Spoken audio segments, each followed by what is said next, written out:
As I develop my mastery, the journey I will take will definitely not be linear. Even after obtaining my bachelor's degree in entertainment business, I am undecided on what career path I want to take. This is a result of me being interested in absolutely everything the industry offers and is in charge of.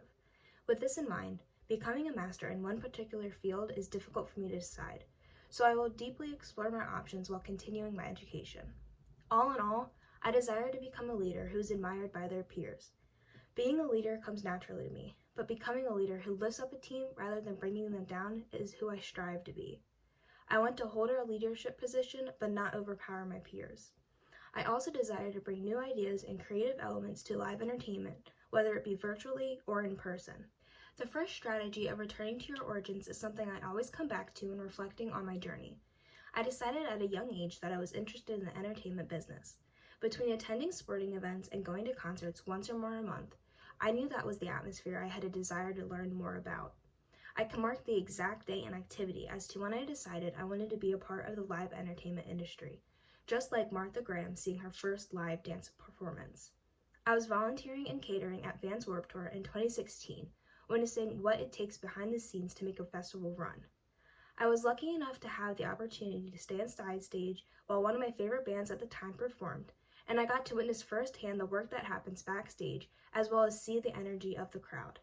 That experience will always mark the day I felt that I needed to be a part of the operation of live entertainment.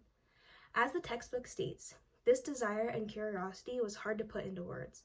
I felt like in that moment a light bulb turned on inside my brain, and I just felt that I found where I wanted to be.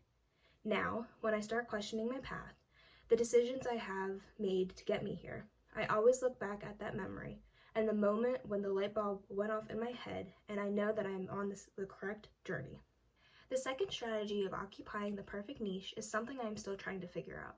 As mentioned before, I'm not only interested in the live music part of entertainment, but also sports. I've been lucky enough to have a great support system around me to let me freely decide what I want to do with my life. Throughout my journey of completing my bachelor's degree, I realized that sports may be a better path for me. Though I was still very interested in live music, sports kept creeping up in my mind, which led me to the degree program I am in now. My options are still very open, but I've let myself take other paths to find the perfect niche for me. The rebellion strategy is again something I have yet to experience. A rebellious task didn't help me decide my path. I feel as though I myself had made the wrong decision for myself for a false sense of fitting in with my peers in the past though. In my senior year of high school, I decided I wanted to attend a four-year school because that's what everyone else was doing, and quickly found out that it wasn't for me. Because of this experience, I now know that I only need to do what is best for me and not worry about what others think.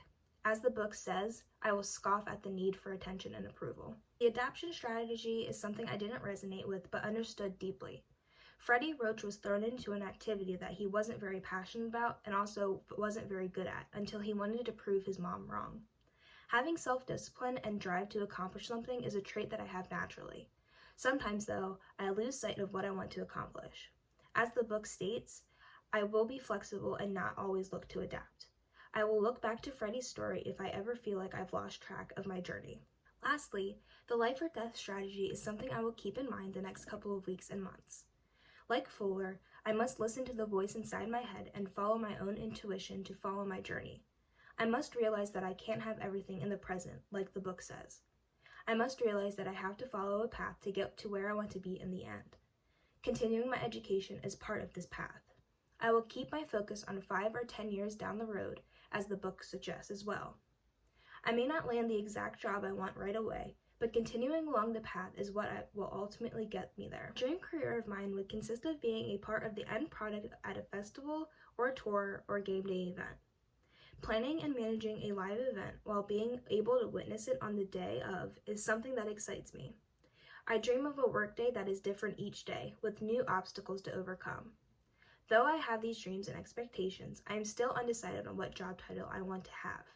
To help with this, I plan on setting up a job shadow interview with a marketing member at a local baseball stadium near me, who I was referenced to. There, I will ask questions about their job to hopefully guide me in the right direction. I will also set a goal to redo my LinkedIn profile, that it is up to date and ready to market myself to the correct industry professionals.